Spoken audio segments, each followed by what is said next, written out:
Hello and welcome back to the Minisode of the Book Marketing Tips and Author Success Podcast. I am Penny Sansevieri and I'm here with my awesome co-host, Amy Cornell. And I want to just, as a disclaimer for this particular episode, this is less prescriptive and more predictive because Amy and I were having a conversation about audiobooks versus immersive audio. And we'll talk a little bit more about what that is in a minute. And it's really becoming a thing. And podcasting sort of started this, but I remember Audible has struggled for a lot of years, and they have recently started to expand into more immersive audio, especially now with Spotify stepping into the audiobook arena. And by immersive audio, what I mean is audio where you have multiple voices and you have sound effects. And in fact, I was listening to this audiobook. It was an Audible exclusive production. It was a James Patterson. It was amazing. And I told Amy, I'm like, you've got to listen. And she and I both agreed that it was, first off, it was outstanding, but it's really raising the bar now for audiobooks as, you know, they continue to increase in popularity. I mean, Amy, what are your thoughts?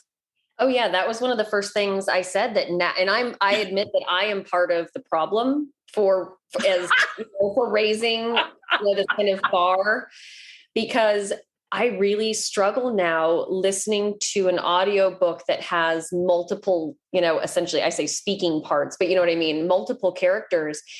And it's just not the same anymore listening to a single person try to do different voices as it is listening to an ensemble cast. It's just so much more, like you said, it's so much more immersive and so much more, you feel so much more in it when you actually have different voices and different actors in there playing, speaking for the different characters in the book.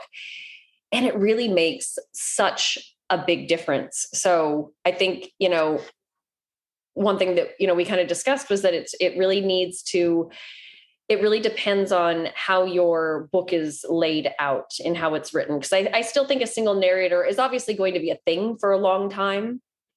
And I think it still works really well for a lot of first person storylines, of course, where there's minimal additional characters chiming in.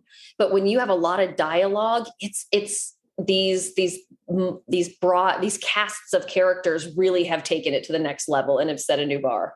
Well, and I think that, not to discourage you, as Amy said, not to encourage you to throw your audiobook in the trash, the one that you just spent a lot of money creating, or if you're in the middle of creating an audiobook thinking, well, thanks, Penny and Amy. My book is, I don't know what I'm going to do with my book. But I think that this is, in the next year, we're going to see this start to bleed over into audiobooks. And at a minimum, because it's expensive to hire a bunch of actors, right? And right now I'm listening to another Audible exclusive with John Hamm, and I would love to have John Hamm. I'm just going to keep this really clean, but I would love to have him narrate a fiction book that I would write, right? I mean, I would love to have him over for a date too, but we'll start with the fiction book and go from there. But I think that multiple actors, multiple voices is expensive. It's very expensive, and it has to be done right. And I think most books can kind of get by without that. But I think one of the things that you're going to start seeing in fiction books in particular is sound effects. So at a bare minimum, I think sound effects are going to become more, it just creates this world. When you're listening to this audiobook, it's so immersive. And if they're done well, it enhances the story in ways that a single, just the narration can't do. Right. And Penny, do you think that, the podcast world has played a lot into this as well? 10,000%. Yeah, there's so many great fictional narrative podcasts now that are out there as well. Penny and I listened to a few of the same ones, and they are just literally on the edge of your seat experiences. And it's smart because then they're serialized. You know what I mean? They release them in order, and a lot of them are actually paid. So these people are making money on these as well, because they're very good at releasing them very slowly. Yeah.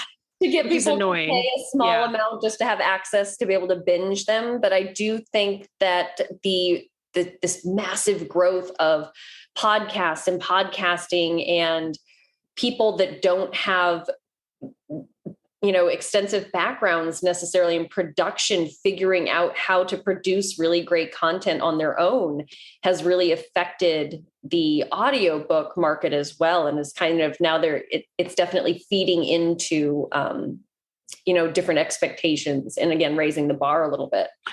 Yeah. And I definitely think that podcasting had a lot to do with it. I mean, there was an audio program, and this was a few years ago, that you turned me on to, and it was completely fiction, but the narration, the multiple actor narration, was absolutely out of this world. And so that has really changed audio is still the number one. It is for many genres, it is the number one way that authors are selling books. I know some authors that I talk to are like, oh, my audiobook's not doing that great. And we can definitely do a conversation, if we haven't already recorded it, on specifically how to market your audiobook. But the other thing to think about, if this has sort of piqued your interest, is Spotify is dipping their toe in the audiobook world. I don't know how much they're going to do in immersive audio, but I would imagine that's probably on their list. You can also do audio snippets, right? So if an audiobook feels a little bit too expensive right now, I mean, I think to get a good actor, you're looking at $4,000 or $5,000 for an audiobook, just for their time, just for the production time. There is, and I've written about this on our blog, and I'm pretty sure we've talked about it on a podcast, doing audio snippets, right? If you have somebody who is, talented, and you want to get them to maybe do your introductory chapter or something like that, you could start there and, expand out more into audio. But definitely, I think the first thing that you're going to start to see are sound effects, even in single narration. I really, really, really do. So audio is stepping up. And yes. I think the next year, it's going to be a very different world for audio. I love listening to audiobooks. I think Audible is becoming extremely more competitive. And if you have not listened to an immersive audiobook, you might want to get a free Audible trial and look for the James Patterson one, which is a great one to start with, because that may not be a genre that you like, but it's certainly extremely well done. The narration, the sound effects were all completely spot on. Yeah. Listen to the sample, if anything. Get in there and listen to some samples if you're not. Oh, yeah. Get in there. Yeah. And the I call it the John Hamm one. It actually does have a name. It's called The Big Lie, is also tremendously well done. It's very different, obviously, from a James Patterson book, but you can get in there and listen to snippets and just kind of get a sense of what I'm talking about. And you'll see how different it is than a regular audiobook. So just, again, not necessarily prescriptive. We'll come back to this episode in a year and see if we were right.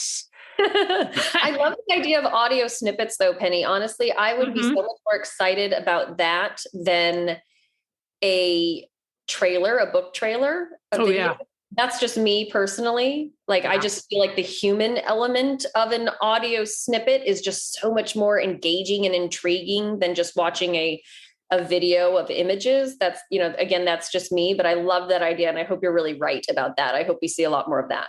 Well, I also think that an audio snippet is a little bit more portable too than a video trailer. Not that you can't direct somebody to YouTube. Yes, I get it. But we're all staring at our phones a lot. So if you're at the gym, or if you're walking the dog, or you're driving, you can just pop in that audio snippet and get a sense and decide if you want to get the book or not. So it is, in that sense, it's a little bit more portable than, certainly than video. Not that video isn't awesome, but I think consider doing an audio trailer versus a video trailer. If you have somebody who can do the narration, it certainly is a great idea. Absolutely. If anybody listening has one already, please email us. Yes. Yes. And also, we would love to hear what your experience has been with your audiobook. If you're dipping your toe into multiple characters or immersive audio, we'd love to know about it.